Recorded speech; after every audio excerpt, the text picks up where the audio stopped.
welcome to Family Business World. I'm your host, Dr. Dale Caldwell, with Vincent Finaldi from TeleCloud. Vincent, how are you today? I'm doing great. How you doing, Dr. Dale? Good. Please call me Dale. And so I've gotten to know Vincent and his family, and they're doing a really amazing technology communications business. But as always, I want to talk about your origin, Vincent. So where'd you grow up, and where'd you go to school, and all that good stuff? Absolutely. So I think it's safe to say I'm pretty Jersey born and bred. I'm a North Jersey guy, so born and raised in Morris County. I was right outside of Morristown in a small town called Florham Park, New Jersey. Mm-hmm. And we were allowed to be New York Giants fans, but not Eagles fans from where we are. Very true. Very true. And I ended up, born and raised in North Jersey. I ended up going to college at a small school called Fairfield University in Connecticut, which is roughly 90 miles north. Then came back, and did the normal thing. Lived in Hoboken for a while, then Morristown, and now I'm settled with my family in Florham Park. Well, Vincent, as you know, I run the Rothman Institute of Innovation and Entrepreneurship at Fairleigh Dickinson University in Florham Park, right near the Jets, the Jets complex, and the Giants are nearby, and the Giants used to practice at FDU. So yes, so we're the local fight. And, I wish either of those teams could get much better. So I know. Yeah, I agree with you on that one. It's really really disappointing. But so tell me a little bit about the business and the family business, and what family members are involved with TeleCloud. Sure. So it started in, you have to give credit where credit's due. Our father started the company, Michael Finaldi, back in 1981, which is over 40, I believe it's, 40 years ago, if I do the math quickly. Unbelievable. So our father took the entrepreneurial leap and the risk and started a company selling, installing, and maintaining traditional phone systems for other businesses in New Jersey. So they're called interconnects, or that was the term. So now, currently, and as the years went by, the technology really rapidly changed. Right when the internet started taking over in the early 2000s. So the company shifted where my brother, Damon, who's my older brother, joined the company, I believe in 2005 or 2004, in that time frame. Okay. Our sister, Kara, is also involved in the business, and myself, I joined after college in roughly 2006, 2007 time frame. And it really shifted from more of a traditional time and material service business where you service equipment to an internet cloud-based provider. So you really had to adapt in order to continue to stay relevant through the years. So speaking of adaptation, and we're coming out of this pandemic. At least I'm hoping we're coming out of this pandemic. And what happened? What was the impact on your business? In one way, technology was much more important. In other ways, it's a great question. Yeah. We were always, so our headquarters is in Union, New Jersey. So we've been physically, we're an office of 15 to 20 employees. Right. So that's a ballpark of our size. We're a healthy small company. And so we were used to physically driving to our office in Union to work, collaborate, and do all the things you do to run a company. So in March of, was it last year, when the COVID hit, we really knew we had to pivot. So we adopted more of a hybrid work from home model where we still come into the office, but it's more for, candidly, it's more for human interaction, training, morale. But we've run our company in a remote hybrid environment. And we found it actually, in certain ways it's better, as you know, and in certain ways it's worse. Right. But most importantly, the clients were unimpacted. Like, we could still service our clients. So we were able to do it pretty quickly and effectively. Yeah. And so what's ahead? As you're looking, we're coming out of the pandemic with your family. You've survived. You've done well. Sure. What's ahead? Because it seems like technology is changing just continually. It's a great question. We found, so from more of a macro perspective, like less out of our industry and more macro, we're seeing 2021 as the new world of work. We believe after the summer, when September rolls along, things are going to really start booming with the economy and business. And, there's been enough of time where you can adapt for the businesses that are going to stay relevant. There's been enough time for that adaptation phase. So we believe in the new world of work that it's going to be a hybrid model, right, where take any SMB, whether it's a big company, mid-market, small company, Right. depending on the industry you're in, but we believe there's going to be a work from home and an in-office hybrid approach, Yeah. where you're going to have to be able to offer that in order to retain employees, retain talent, and stay relevant, depending on what kind of services you provide.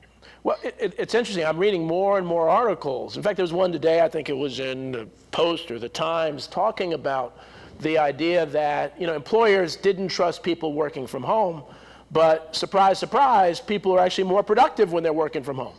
And so, and so that, I didn't get a chance to read the article yet, but it's saying, well, why was it that the assumption was that, and the results are this? So, what do you think? Are there new technology? And I know you're a very innovative guy. Are there things that you could do or on the road to really make this virtual, this hybrid world, even more seamless? Absolutely. So I would say a couple things happened. So in my world, we were always put in the box of telecom company or phone service provider. So we maintain, phone systems, things related to all phone system technology. Then you had other companies like, you might have a CRM program like a HubSpot or Salesforce. Then you had other companies that did video. You think of Zoom, you think of, there's some other providers, GoToMeeting. We all use it every day. So I think what happened, Dale, is the lines got blurred, and customers, businesses, people want kind of one solution for everything. So I think of the word collaborate. People want to have the ability to work and collaborate no matter if they're in the car, working from home, or in an office. And thank God that this pandemic hit, and I know it's a weird way to word that, thank God the pandemic hit, but I mean in 2020, not in 1995. Right. Because the technology was there to work around it. Thank goodness. Yeah. So things like video, collaboration, communication, you're always able to communicate with others quickly. And I think that really helped make this doable back, as opposed to if it was 25 years ago, pre-internet. I think it would have been too much for us to handle. That's a great point. And I've often said that you will find that this whole video age, now I'm a Zoom person, I do them all, but I really just, I've just gotten so comfortable with Zoom and so on. Sure. But Vincent, I've been able to put together teams of people from across the country. We have a big event coming on May 30th on Sunday in Tulsa, Oklahoma, the 100th anniversary of the tragedy, the race massacre that happened in Tulsa. And we actually are doing a Hall of Fame induction ceremony in Tulsa, but we're streaming it live. And I'm working with people from around the country that I've never met in person for the last 8 months. We've been talking virtually every day. And so that wouldn't have happened if it wasn't for people being comfortable with video technology. So I think you're going to see all sorts of collaborations come out of this that never would have happened before. So as horrible, I mean, the deaths is just, it's so tragic. But there is a silver lining coming out of this. And so TeleCloud, how does TeleCloud help people in their homes, have the technology necessary to do that kind of streaming? So our place our small place in this big universe is we like to think of ourselves as we provide enterprise level phone technology to a small business. So it's whether you're 10 people or 50 people, it's very difficult to know what to do with all the different technologies. So our place is we really help get businesses of various industries, get them up to speed with things like for example, if a client calls in, you get the call routed to your cell phone. That's a basic example of unified communication. If you need to hop on an internal conference call with a coworker and see their face and talk to them, it's an example of intercom with video. And we also help the change management of swap. So a big part of what we do, it's swapping out old equipment and putting in the new equipment at the office. So there's an on-site installation component to what we do in addition to the service. So our place so far in the industry we're in is really helping clients communicate, innovate, and collaborate better in 2021 standards, whether they're a big company or a small company. Interesting. And so you're really technology consultants as well as, the technical people providing those services. And so who are your clients, or how do you find new clients? Well, we've been at this a while. Like I mentioned, part of the advantage of of a second generation company is you have a customer base. So we manage about 500 local businesses in New Jersey. I would say 95% of our clients are headquartered in northern New Jersey, Morris County, Union County, Essex County. And we have a lot of clients with multi-locations throughout the country, but we tend to play well where the headquarters is also local to us. And we leverage all the relationships we have, all the ability to be on site. Because we live in a world where, too much remote's bad too. So we have the remote component of what we do for service and education, but there is an on-site component to physically visiting the client, putting in the new equipment, and obviously servicing the equipment if something goes really wrong. Right. Do you work with many family businesses? Being one yourself? Of our client base, I've never done the actual math, but if someone, I would assume 25 to 50% of our clients are family run. Because you meet with them, and then there's a cousin or a daughter or a parent. So it's very common, especially in that 25 to 100 person company. It's very common to be family run and operated. It's just kind of how it works. You fall into the trade a lot of times influenced by your parents. Yep. Well, one of the things I think is important is for family businesses to support family businesses, for them to, if given two equal choices, for them to go with you as a family business. And so at Rothman, we started something called Family Business Week. It was the fourth week in October. We want everybody to support family businesses, but to really call the world's attention to family businesses. And so we're even thinking of having a contest to have people videotape only spending money with a family business on a particular day.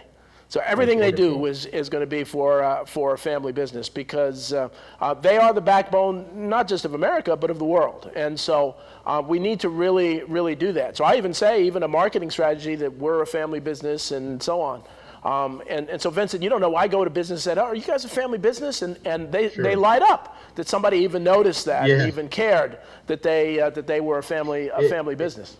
It's interesting you say that. So putting aside like the industry we're in and what we do for our day to day, a part of my focus lately has been what you just said. It's on second generational companies and all how important it is, I believe, for the legacy to live on, because like you said, towns, societies are built a lot on family businesses, and people forget that because you're so used to hearing, the FANG stocks, Facebook, Apple, Netflix, and they become the size of, countries that it's hard to relate, where, you drive down Main Street in whatever town you're in, and there's Tony's Pizza. I mean, that's a family-run company. Exactly. And, so I believe it's so important, whether it's a small-run company or large or scaled or mature, like that. It's important we start focusing on how important it is that they stay alive and stay relevant and adapt. And you have to adapt. You can't just do it the way it's been done. Exactly. You've got to. So we're going to take a quick commercial break, and I want to stay on that because you're really doing some very interesting things with second generation family business leaders. So we will be right back after the break.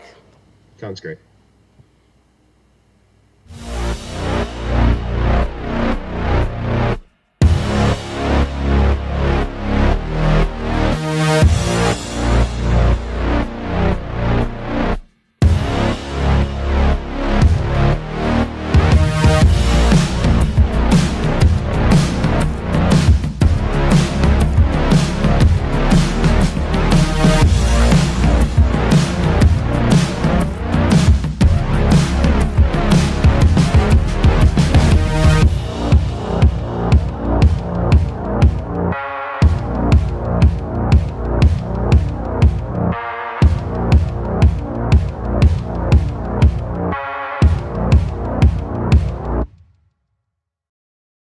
So, I'm kind of new here, but I've noticed a trend.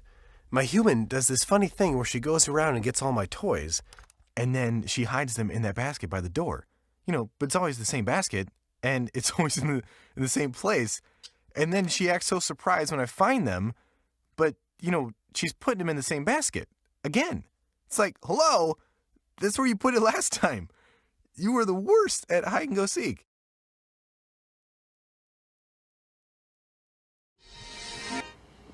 Welcome back to Family Business World. I'm with Vincent Finaldi from TeleCloud. And so we were just talking about, Vincent has a personal project to really highlight the unique issues of second generation family businesses. So Vincent, tell the audience a little more about what you're doing. And I know you're on social media and other things. So what are you trying to do with that? Sure. So, we've all evolved, especially when COVID hit. We've all had over a year to kind of evolve and the way we think. I'm sure we've all kind of permanently been changed. Yeah. So the one thing that came that's near and dear to my heart is family-run second generational businesses. And it really started when COVID hit. You started seeing way too many small companies go out of business, right. Particularly the restaurants, the retail trades. The companies that were really hit hard by COVID, you had a soft spot for, especially really good establishments that had no business going out of business. Right, right. So anyway, very good. To shift, I started putting a little bit of time and attention towards something I believe in, which is second generation and shedding light on these businesses and ensuring that they help thrive, adapt, and that the legacy lives on. Because in 10, 20, 30, 40, 50 years, it would really break my heart if the world was run by behemoth companies. Right. As much as they're wonderful and we need them, I don't want them to be the backbone of Main Street. Right. driving to our homes. Exactly. I really love the subjects and a lot of times people don't realize, like a family-run company, there's so many interesting dynamics. I think of the sibling dynamics, the importance of adapting. I think of how important family health is. Because really, to run a successful family-run company, you have to be relevant to the market, but you have to be really internally healthy. Yeah. And it's difficult to do that when you're a family. It's hard to share the dinner table with the conference room table, as the saying goes. But it can be done. And I see, as I talk to many different families, they do it very different ways. Some people have rules that we will not talk any business at the dinner table. Some people, they'll allocate time. It's hard because there's a crisis. You don't get a chance to see somebody during the day, and you do that. And then you carry the kind of childhood baggage there. Sure. That, when I was 12, you did this to me. So you embarrassed me. So how do folks overcome that? What advice do you have when it comes to those family business issues? So to give everyone a little more context, our second generation has been at this officially since January of 2014. That's when the transfer became official from our father to his children, which is us, myself, my brother, and my sister.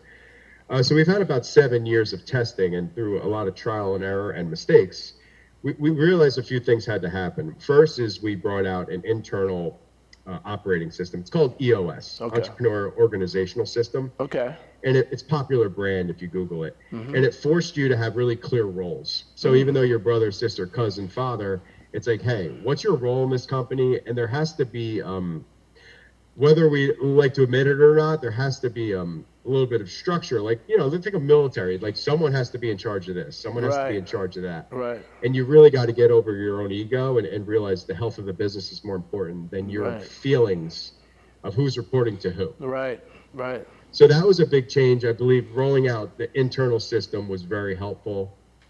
A couple other things we did is we did invest in coaching, and we brought in some business coaching, and we said, hey, this is where we're struggling.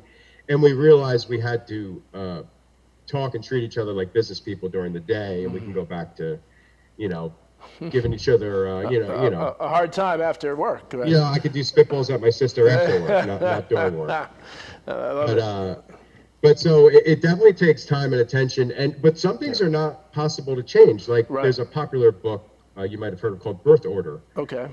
Famous book. The Dr. Kevin Lehman wrote it, and it's a bestseller. Yeah. And he says, listen, if you're an only child, an oldest child, a middle child, a youngest child, you're not going to change that. Right. So you just I think you have to be, when you're in a family-run company, you have to be really open and transparent with your role, with your birth order, with and you have to share the same vision. So it's really something you have to work on internally before I believe you can scale and grow externally. That's a great, and really that's, so I wrote a book called Intelligent Influence, and the reality is the more you research it, we're all products of our influence. And so, we can change those influences if we have stronger influences to counter those.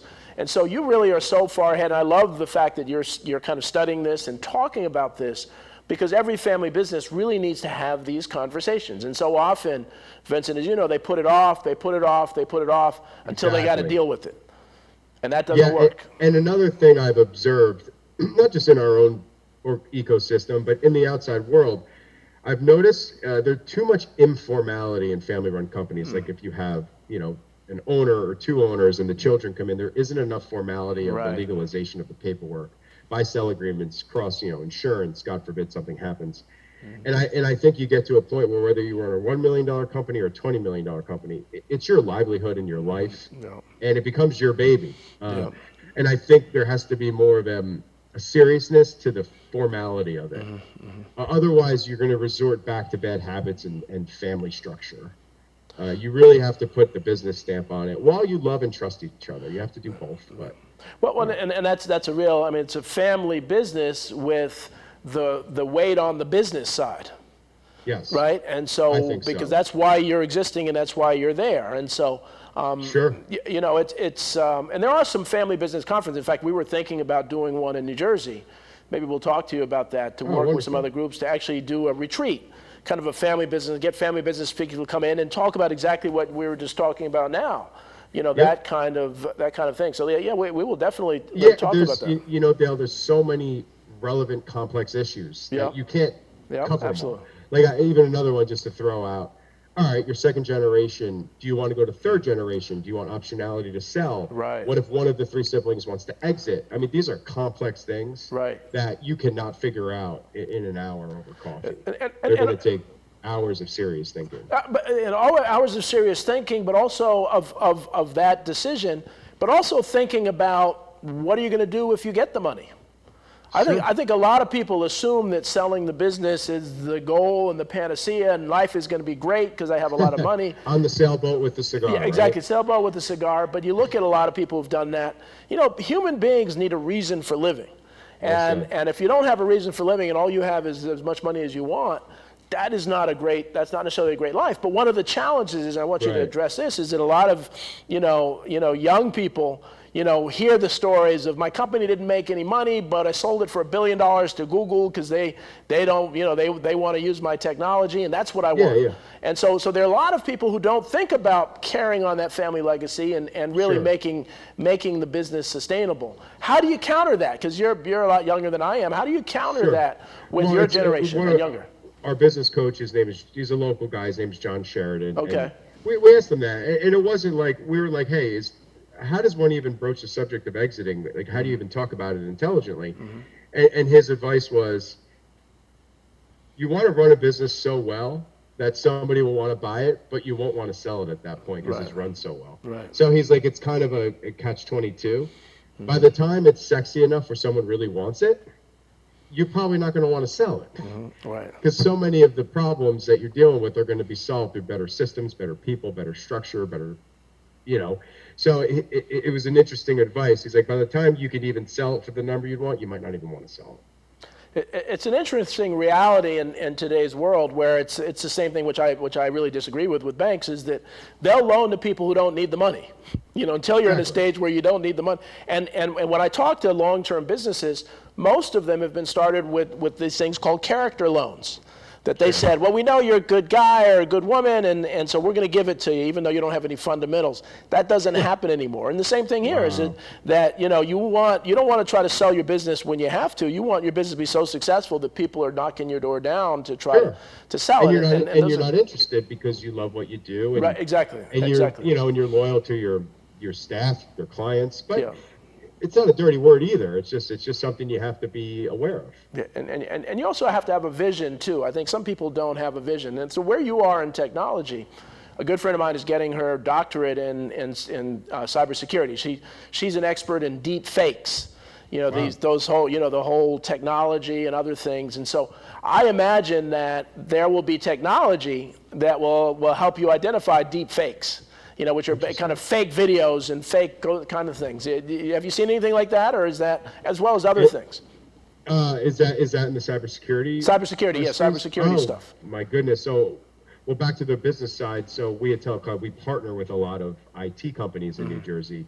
That's we tend to be almost the extent like a phone arm of an IT company that doesn't want to directly offer phones. Right. So we've learned so much about cybersecurity through our IT partners, and it is very, very real. The threat, the importance. So absolutely, it's something we've become educated on. Yeah, I mean, and become educated, and I think there will be products, and I would guarantee that as long as you folks are alive, you're going to be offering some state-of-the-art products that relate to this. It's funny you say that. So we don't want to be pigeonholed. You know, we've always been traditionally offering voice technology services to our clients, but it's not about that. It's just solving problems they need. Right. And I can almost guarantee in 1 to 2 years, we're going to have a whole nother slew of products and services, because it's not about the industry you're in, it's just about solving business problems for other people. Right. And how you get there is, you know, your own path. But I completely agree that for companies to be relevant, and you know, technology every 1 to 2 years it's out of control, the pace of change. It's very difficult to keep up. So you cannot be offering the same list. You can't solve the same problems in 3 years because there's different problems. Right. So what advice when it comes to kind of your industry and technology? Say I'm a family business, and you know, I'm looking at different providers to get the state-of-the-art system. What advice do you have for them? Who do they, you know, what should they look for when they're really looking to hire people like you? Sure. So if I was a small business, when I say small, I think of like a 20 to a 75 person company that lack technical internal resources. Right. You'd want to find someone who can help with an on-site deployment and for an on-site change management.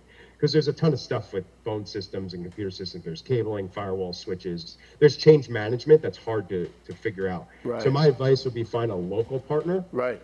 And the larger providers who do what we do, there's really good companies, Dale, who do what we do. Ring Central, Verizon, you know, 8x8. These are large companies. The challenge is they're just too large to give the on-site attention to a small company. Right, exactly. So we're really coming up. We're almost like, think of us as the Pepsi to the cola. Right. Like we're just a smaller option, but we fulfill a need they have that a larger company is not willing to fulfill at that size. Well, see, and that's a really, really good point, and that really, to me, makes the case for family businesses. That, and there's some big family businesses, the Walmarts of the world, but these big public companies just don't have the customer service. They don't care. Every one of your customers you care about and you know intimately. ITs, you know, and I talk to business people daily, and you know, sometimes like, well, we don't know if we want to, you know, go with a small company or a large company. I'm like, if you do $1 billion in revenue, it's very difficult to care about $1,000. Exactly. You just can't. You can't. So the larger companies do really well with mid-market to enterprise, and the small companies are sort of the like proverbial like what do they call them, like a redheaded stepchild? Like they're the ignored ones. Exactly. So we want to give them all the love and attention they deserve. We are the same as them. Excellent. So we tend to fit culturally too. Well, you know, unfortunately, Vincent, we're at the end of time for the show. What's the website? How do they find TeleCloud? Absolutely. If you want to learn more, you could just Google TeleCloud, Union, New Jersey. Will pop up on the top, and it'll forward to Tele-Data Solutions. So we're rebranding our company from Tele-Data Solutions to TeleCloud. Wow. You can find us on Google. Excellent. Well, Vincent, this has been a lot of fun, and I want to thank the audience for watching. We will see you next time on Family Business World. Take care. Thanks, Dale. Thank you, Vincent. Thank you. Good stuff. You too. Really good stuff.